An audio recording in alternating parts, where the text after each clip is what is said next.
اگلی بار جب اسے ہوش آیا تو وہ ایک پرائیویٹ کلینک میں موجود تھا۔ آنکھیں کھول کر اس نے ایک بار پھر اپنے ارد گرد دیکھنے کی کوشش کی۔ کمرے میں اس وقت ایک نرس موجود تھی جو اس کے پاس کھڑی ڈرپ کو صحیح کرنے میں مصروف تھی۔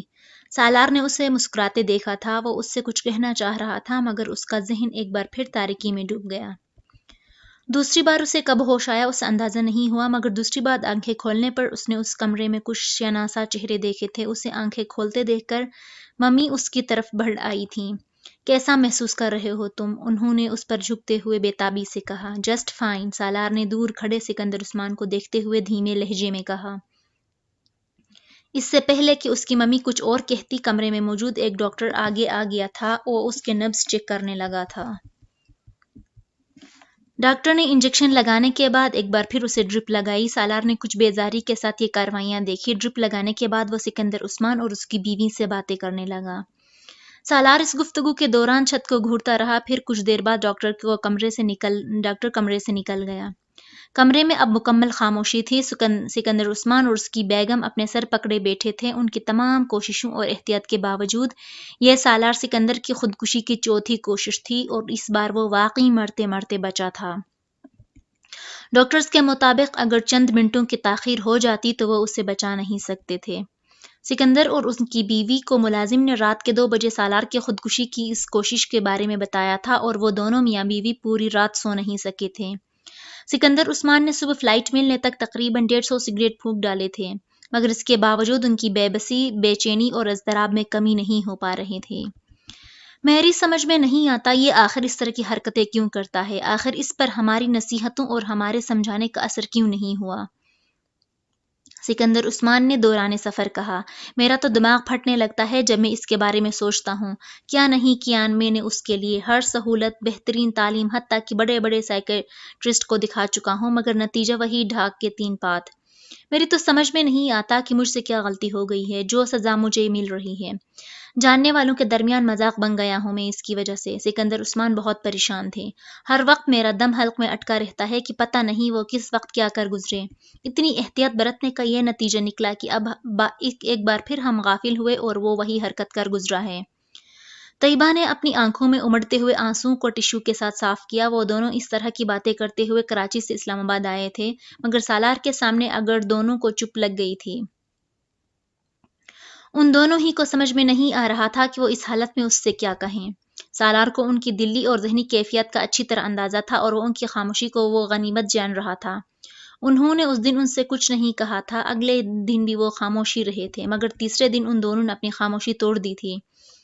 مجھے صرف یہ بتاؤ کہ آخر تم یہ سب کیوں کر رہے ہو؟ سکندر نے اس بات بڑی تحمل مزاجی سے اس کے ساتھ گفتگو کا آغاز کیا۔ آخر تمہارے ساتھ کیا مسئلہ ہے؟ تم نے وعدہ کیا تھا کہ تم ایسی کوئی حرکت نہیں کرو گے۔ میں نے اسی وعدے پر تمہیں اسپورٹس کار بھی لے کر دی تھی۔ ہر بات مان رہے ہیں ہم لوگ تمہاری، پھر بھی تمہیں قطعاً احساس نہیں ہے ہم لوگوں کا، نہ خاندان کی عزت کا۔ سالار اسی طرح چپ رہا۔ کسی اور کا نہیں تو ہم دونوں کا خیال ہی کیا کرو، تمہاری وجہ سے ہماری راتوں کی نیندیں اڑ گئی ہیں۔ طیبہ نے کہا۔ تمہیں کوئی پریشانی، کوئی پرابلم ہے تو ہم سے ڈسکس کرو، ہم سے کہو، مگر اس طرح مرنے کی کوشش کرنا۔ تم نے کبھی سوچا ہے کہ اگر تم ان کوششوں میں کامیاب ہو جاتے تو ہمارا کیا ہوتا؟ سالار خاموشی سے ان کی باتیں سنتا رہا۔ ان کی باتوں میں کچھ بھی نیا نہ تھا۔ خودکشی کی ہر کوشش کے بعد وہ اس طرح کی باتیں سنتا تھا۔ کچھ بولو، چپ کیوں ہو؟ کچھ سمجھ میں آ رہا ہے تمہیں؟ طیبہ نے جھنجھلا کر کہا۔ وہ انہیں دیکھنے لگا۔ ماں باپ کو اس طرح ذلیل کر کے بڑی خوشی ملتی ہے تمہیں؟ اس قدر شاندار مستقبل ہے تمہارا اور تم اپنی احمقانہ حرکتوں سے اپنی زندگی ختم کرنے کی کوشش کر رہے ہو۔ لوگ ترستے ہیں اس طرح کے اکیڈمک ریکارڈ کے لیے۔ سکندر عثمان نے اسے اس کا اکیڈمک ریکارڈ یاد دلانے کی کوشش کی۔ سالار نے بے اختیار ایک جماہی لی۔ وہ جانتا تھا وہ اب اس کے بچپن سے لے کر اب تک کی کامیابیوں کو دہرانا شروع کریں گے۔ ایسا ہی ہوا تھا۔ اگلے 15 منٹ میں اس موضوع پر بولنے کے بعد انہوں نے تھک کر پوچھا، آخر تم کیوں کچھ بول نہیں رہے ہو؟ بولو۔ میں کیا بولوں؟ سب کچھ تو آپ دونوں نے کہہ دیا، سالار نے کچھ اکتاتے ہوئے انداز میں کہا۔ میری زندگی میرا پرسنل معاملہ ہے، پھر بھی میں نے آپ کو بتایا ہے کہ دراصل میں مرنے کی کوشش نہیں کر رہا تھا۔ سکندر نے اس کی بات کاٹی۔ تم جو بھی کر رہے ہو وہ مت کرو، ہم پر کچھ رحم کھاؤ۔ سالار نے ناراضی سے باپ کو دیکھا۔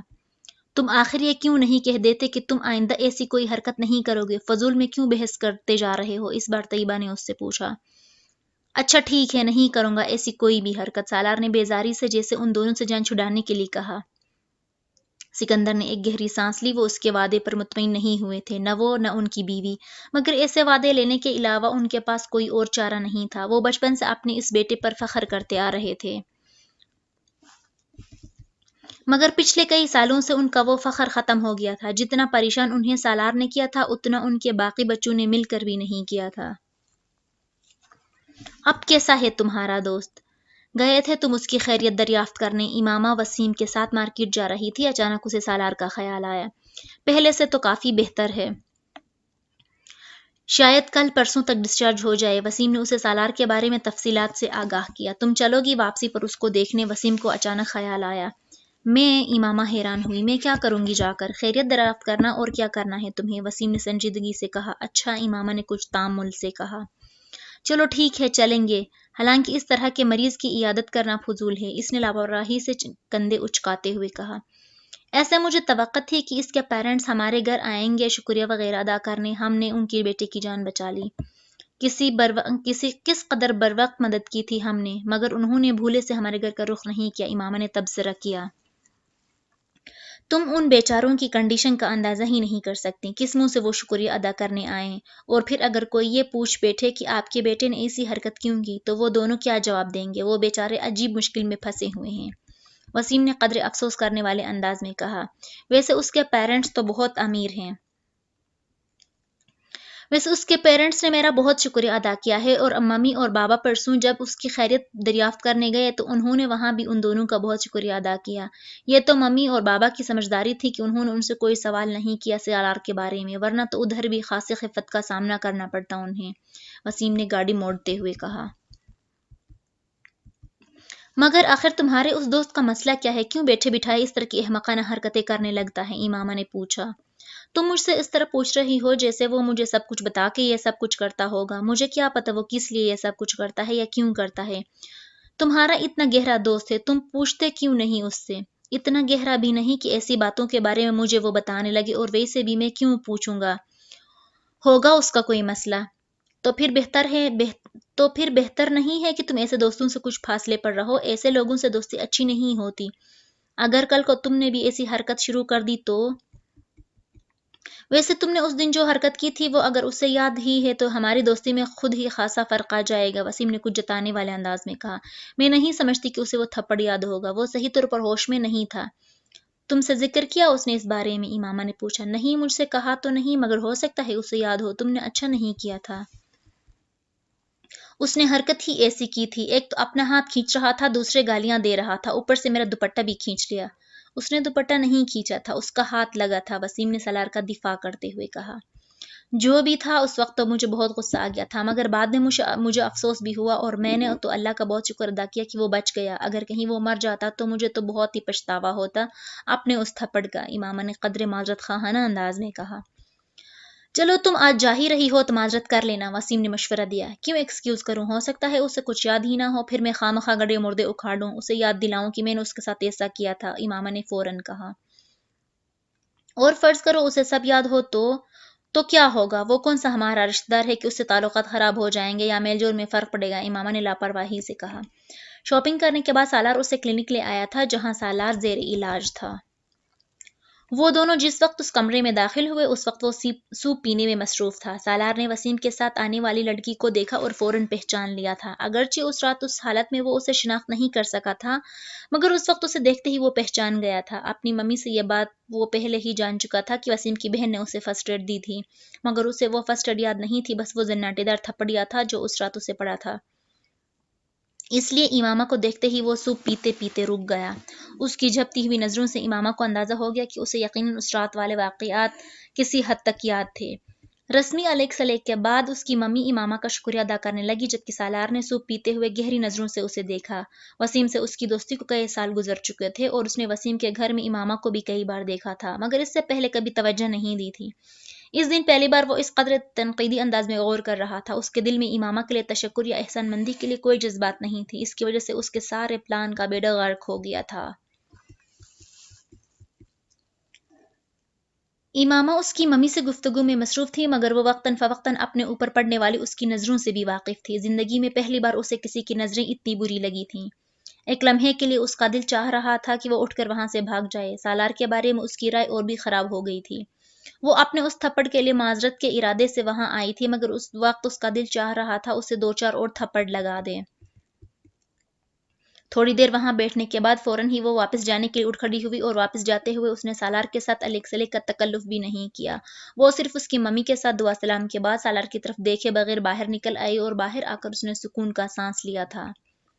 اس طرح کے دوست بنائے ہوئے ہیں تم نے، اس نے باہر نکلتے ہی وسیم سے کہا، جس کی کچھ حیرانی سے اسے دیکھا۔ کیوں، اب کیا ہوا؟ اسے دیکھنے تک کی تمیز نہیں ہے، اس بات کا احساس تک نہیں کہ میں اس کے دوست کی بہن ہوں اور اس کے دوست کے ساتھ اس کے کمرے میں موجود ہوں۔ وسیم اس کی بات پر کچھ خفیف سا ہو گیا۔ یہ آدمی اس قابل نہیں کہ اس کی عیادت کے لیے جایا جائے، اور تم اس کے ساتھ میل جول بند کرو۔ اچھا ٹھیک، میں محتاط رہوں گا۔ اب تم بار بار اس بات کو نہ دہراؤ، وسیم نے موضوع گفتگو بدلنے کی کوشش کرتے ہوئے کہا۔ امامہ دانستہ طور پر خاموش ہو گئی، مگر سالار اس کے ناپسندیدہ افراد کی لسٹ میں شامل ہو چکا تھا۔ یہ ایک اتفاق ہی تھا کہ وہ ان دنوں کچھ چھٹیاں گزارنے اسلام آباد آئی ہوئی تھی، ورنہ شاید سالار سے اس کا اتنا قریبی اور اتنا ناپسندیدہ تعارف اور تعلق کبھی پیدا نہ ہوتا۔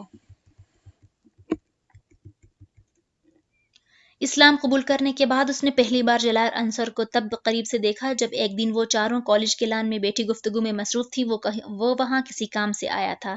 رسمی سی الیک سلیک کے بعد وہ زینب کے ساتھ چند قدم دور جا کر کھڑا ہوا تھا۔ امامہ اس کے چہرے سے نظریں نہیں ہٹا سکی۔ ایک عجیب سی مسرت اور خوشی کا احساس اسے گھیرے میں لے رکھا تھا۔ وہ چند منٹ زینب سے بات کرنے کے بعد وہیں سے چلا گیا۔ امامہ اس کی پشت پر نظریں جمائے اس وقت تک اسے دیکھتی رہی جب تک وہ نظروں سے اوجھل نہیں ہو گیا۔ اس کے ارد گرد بیٹھی اس کی فرینڈز کیا باتیں کر رہی تھیں، اسے اس وقت کا احساس نہیں ہوا تھا۔ جب وہ اس کی نظروں سے اوجھل ہو گیا تو یکدم جیسے وہ دوبارہ اپنے ماحول میں واپس آ گئی۔ جلال انصر سے اس کی دوسری ملاقات زینب کے گھر پر ہوئی تھی۔ اس دن وہ کالج سے واپسی پر زینب کے ساتھ اس کے گھر آئی تھی۔ زینب کچھ دنوں سے ان سب کو اپنے ہاں آنے کے لیے کہہ رہی تھی۔ باقی سب نے کوئی نہ کوئی بہانہ بنا دیا، مگر امامہ اس دن اس کے ساتھ اس کے گھر چلی آئی تھی۔ اس کے گھر آ کر اسے عجیب سے سکون کا احساس ہوا تھا۔ شاید اس احساس کی وجہ جلال انصر سے اس کے گھر کی نسبت تھی۔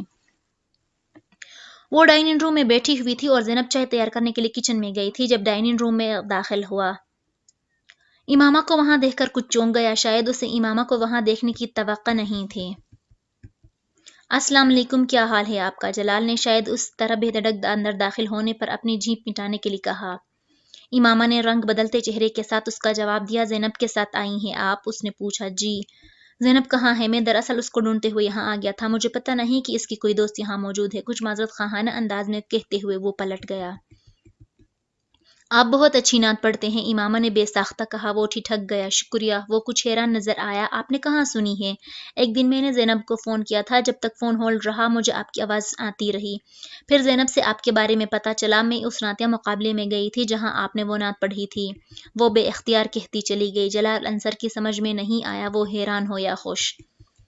بہت اچھی تو نہیں، بس پڑھ لیتا ہوں، اللہ کا کرم ہے۔ اس نے حیرت کے اس جھٹکے سے سنبھلتے ہوئے سفید چادر میں لپٹی اس دبلی پتلی دراز قامت لڑکی کو دیکھا، جس کی گہری سیاہ آنکھیں کوئی بہت عجیب سا تاثر لیے ہوئے تھیں۔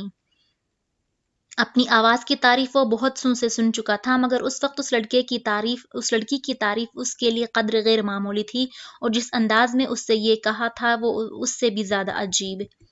وہ پلٹ کر ڈائننگ روم سے باہر نکل گیا۔ وہ ویسے بھی لڑکیوں سے گفتگو میں مہارت نہیں رکھتا تھا، اور پھر ایک ایسی لڑکی سے گفتگو جس سے وہ صرف چہرے کی حد تک واقف تھا۔ امامہ ایک عجیب سی مسرت کے عالم میں وہاں بیٹھی ہوئی تھی۔ اسے یقین نہیں آ رہا تھا کہ اس نے جلال انصر سے بات کی تھی، اپنے سامنے خود سے اتنے قریب۔ وہ ڈائننگ روم کے دروازے سے کچھ آگے کارپیٹ پر اس جگہ کو دیکھتی رہی جہاں وہ کچھ دیر پہلے کھڑا تھا۔ تصور کی آنکھ سے وہ اسے ابھی وہاں دیکھ رہی تھی۔ ان کی اگلی ملاقات ہاسپٹل میں ہوئی۔ پچھلی دفعہ اگر امامہ دانستہ طور پر زینب کے گھر گئی تھی تو اس بار یہ ایک اتفاق تھا۔ امامہ رابعہ کے ساتھ وہاں آئی تھی، جسے وہاں اپنے کسی دوست سے ملنا تھا۔ ہاسپٹل کے ایک کوریڈور میں فائنل اسٹوڈنٹس کے ایک گروپ میں اس نے جلال انصر کو دیکھا۔ اس کی ایک ہارٹ بیٹ مس ہوئی۔ کوریڈور میں اتنا رش تھا کہ وہ اس کے پاس نہیں جا سکتی تھی۔ وہ اس وقت پہلی بار امامہ کو احساس ہوا کہ وہ اسے سامنے دیکھ کر اس کے لیے رک جانا کتنا مشکل کام تھا۔ رابعہ کی دوست کے ساتھ بیٹھے ہوئے بھی اس کا دھیان مکمل طور پر باہر ہی تھا۔ 1.5 گھنٹے کے بعد وہ رابعہ کے ساتھ اس کے دوست کے کمرے سے باہر آئی تھی۔ اب وہاں فائنل ایئر کے اسٹوڈنٹس کا وہ گروپ نہیں تھا۔ امامہ کو بے اختیار مایوسی ہوئی۔ رابعہ اس کے ساتھ باتیں کرتے ہوئے باہر نکل رہی تھی جب سیڑھیوں پر ان دونوں کا آمنا سامنا جلال سے ہو گیا۔ امامہ کے جسم سے جیسے ایک کرنٹ سا گزر گیا۔ السلام علیکم جلال بھائی، آپ کیسے ہیں؟ رابعہ نے پہل کی تھی۔ اللہ کا شکر، اس نے سلام کا جواب دیتے ہوئے کہا۔ آپ لوگ یہاں کیسے آ گئے؟ اس بار جلال نے امامہ کو دیکھتے ہوئے پوچھا۔ میں اپنی ایک فرینڈ سے ملنے آئی تھی اور امامہ میرے ساتھ آئی تھی، رابعہ مسکراتے ہوئے بتا رہی تھی جبکہ امامہ خاموشی سے اس کے چہرے پہ نظریں جمائے ہوئے تھی۔ دستگیری میری تنہائی کی تو نے تو کی، میں تو مر جاتا اگر ساتھ نہ ہوتا تیرا۔ اس کی آواز سنتے ہوئے وہ ایک بار پھر ٹرانس میں آ رہی تھی۔ اس نے بہت کم لوگوں کو اتنے شستہ اور لہجے میں اردو بولتے ہوئے سنا تھا جس لہجے میں وہ بات کر رہا تھا۔ پتہ نہیں کیوں ہر بار اس کی آواز سنتے ہی اس کی کانوں میں اس کی پڑھی ہوئی وہ نعت گونجنے لگتی تھی۔ اسے عجیب سا رشک آ رہا تھا اسے دیکھتے ہوئے۔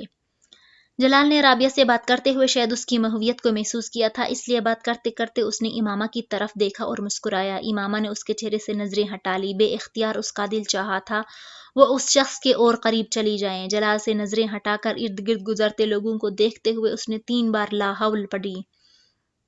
شاید اس وقت شیطان میرے دل میں آ کر مجھے اس کی طرف راغب کر رہا ہے، اس نے سوچا، مگر لا حول پڑھنے کے بعد بھی اس کے اندر کوئی تبدیلی نہیں آئی۔ وہ اب بھی جلال کے لیے ویسی ہی کشش محسوس کر رہی تھی۔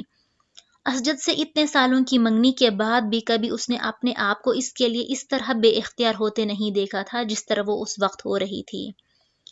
وہاں کھڑے اسے پہلی بار جلال سے بہت زیادہ خوف آیا۔ میں کیا کروں گی اگر میرا دل اس آدمی کو دیکھ کر اس طرح بے اختیار ہوتا رہا؟ آخر اسے دیکھ کر مجھے اس نے جیسے بے بسی کے عالم میں سوچا۔ میں اتنی کمزور تو کبھی بھی نہیں تھی جیسے اس آدمی کو دیکھ کر اس طرح اس نے اپنے وجود کو موم کا پایا۔ بھائی آپ فارغ ہیں؟ اس رات زینب دروازے پر دستک دے کر جلال کے کمرے میں داخل ہوئی۔ ہاں آ جاؤ، اس نے اسٹڈی ٹیبل پر بیٹھے بیٹھے گردن موڑ کر زینب کو دیکھا۔ آپ سے ایک کام ہے، زینب اس کے پاس آتے ہوئے بولی۔ کیا کام ہے؟ آپ ایک کیسٹ میں اپنی آواز میں کچھ نعتیں ریکارڈ کریں، زینب نے کہا۔ جلال نے حیرت سے اس کی فرمائش سنی۔ کس لیے؟ وہ میری دوست ہے امامہ، اس کو آپ کی آواز بہت پسند ہے، اس لیے اس نے مجھ سے فرمائش کی ہے اور میں نے حامی بھر لی، زینب نے تفصیل بتائی۔ جلال اس فرمائش پر مسکرایا۔ امامہ سے کچھ دن پہلے ہونے والی ملاقات اسے یاد آ گئی۔ یہ وہی لڑکی ہے نا جو اس دن یہاں آئی تھی؟ جلال نے سرسری انداز میں پوچھا۔ ہاں وہی لڑکی ہے، اسلام آباد سے یہاں آئی ہے۔ اسلام آباد سے؟ ہاسٹل میں رہ رہی ہے؟ جلال نے کچھ دلچسپی لیتے ہوئے پوچھا۔ جی ہاسٹل میں رہ رہی ہے، کافی اچھا خاندان ہے ان کا، بہت بڑے انڈسٹریلسٹ ہیں ان کے فادر، مگر امامہ سے مل کر ذرا محسوس نہیں ہوتا، زینب نے بے اختیار امامہ کی تعریف کی۔ کافی مذہبی لگتی ہے، میں نے اسے 1-2 بار تمہارے ساتھ کالج میں بھی دیکھا ہے، کالج میں بھی چادر اوڑھی ہوتی ہے اس نے۔ ہاں کالج کی آب و ہوا کا ابھی تک اثر نہیں ہوا اس پر، جلال نے کہا۔ بھائی اس کی فیملی بھی خاصی مذہبی ہے کیونکہ وہ جب سے یہاں آئی ہے اسی طرح ہی ہے، میرا خیال ہے کافی کنزرویٹو لوگ ہیں، لیکن یہ ضرور ہے کہ اس کی فیملی خاصی تعلیم یافتہ ہے، نہ صرف بھائی بلکہ بہنیں بھی، یہ گھر میں سب سے چھوٹی ہے، زینب نے تفصیل بتاتے ہوئے کہا۔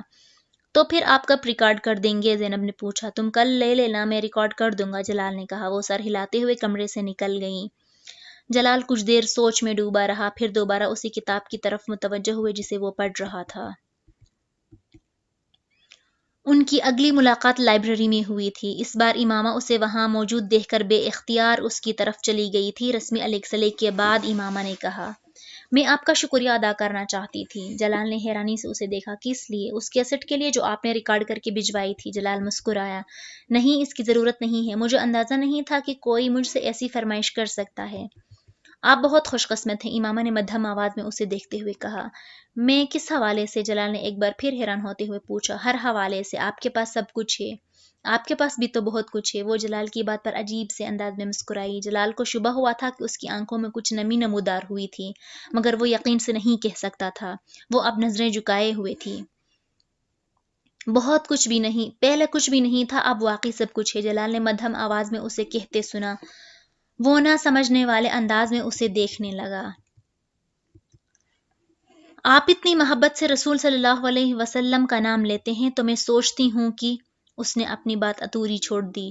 جلال خاموشی سے اس کی بات مکمل ہونے کا انتظار کرتا رہا۔ مجھے آپ پر رشک آتا ہے، چند لمحے بعد وہ آہستہ سے بولی۔ سب لوگوں کو تو اس طرح کی محبت نہیں ہوتی جیسے محبت آپ کو حضرت محمد صلی اللہ علیہ وآلہ وسلم سے ہے۔ ہو بھی جائے تو ہر کوئی اس طرح اس محبت کا اظہار نہیں کر سکتا کہ دوسرے بھی رسول صلی اللہ علیہ وآلہ وسلم کی محبت میں گرفتار ہونے لگیں۔ محمد صلی اللہ علیہ وآلہ وسلم کو بھی آپ سے بڑی محبت ہوگی۔ اس نے نظریں اٹھائی، اس کی آنکھوں میں کوئی نمی نہیں تھی۔ شاید مجھے وہم ہوا تھا، جلال نے اسے دیکھتے ہوئے سوچا۔ یہ میں نہیں جانتا، اگر ایسا ہو تو میں واقعی بہت خوش قسمت انسان ہوں۔ میں تو صرف یہ جانتا ہوں کہ مجھے واقعی حضور اکرم صلی اللہ علیہ وآلہ وسلم سے بڑی محبت ہے۔ مجھ جیسے لوگوں کے لیے اتنا ہی کافی ہے۔ ہر ایک کو اللہ اس محبت سے نہیں نوازتا، وہ بڑی رسانیت سے کہہ رہا تھا۔ امامہ اس کے چہرے سے نظریں نہیں ہٹا سکی۔ اسے کبھی کسی شخص کے سامنے اس طرح کا احساس کمتری نہیں ہوا تھا جس طرح کا احساس کمتری وہ جلال انصر کے سامنے محسوس کرتی تھی۔ شاید میں بھی نعت پڑھ لوں، شاید میں بھی اب بہت اچھی طرح سے پڑھ لوں، مگر میں بھی جلال انصر کبھی نہیں ہو سکتی، کبھی بن ہی نہیں سکتی۔ کبھی میری آواز سن کر کسی کا وہ حال نہیں ہو سکتا جو جلال انصر کی آواز سن کر ہوتا ہے۔ وہ لائبریری سے نکلتے ہوئے مسلسل مایوسی کے عالم میں سوچ رہی تھی۔